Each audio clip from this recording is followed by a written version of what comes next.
Philippines. Meron dito sa square meter of the 25.8 meters and papalapit siya sa long A. Andyan siya sa cart. Tapos kinakalculate ko na yung pwesto ng kalaban, tapos wala siya dyan. Eh, wala. Sniper na sa Enemy in sight. Kaya mo, anong magpuputa ka? Natatanga-tanga ka naman talaga. Tinatash mo kami. Paano kami nagpupush? Ikaw nga unang namatay sa amin. Wala ka bang utak? Tangina, wala ka bang mata? Bobo ka?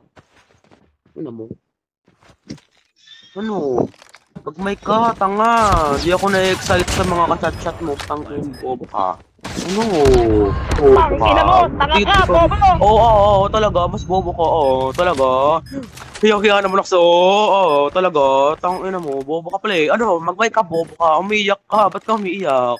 Umiiyak. Umiiyak ka, namatay ka lang. Umaingay bakla, mag-approach ka Ah, na doon bakla. talaga, iyak ko.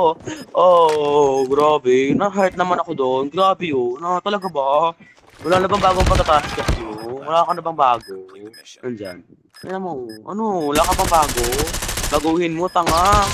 Tangina mo. Bobo ka, mamatay ka na sana. Botang ina mo, bobo.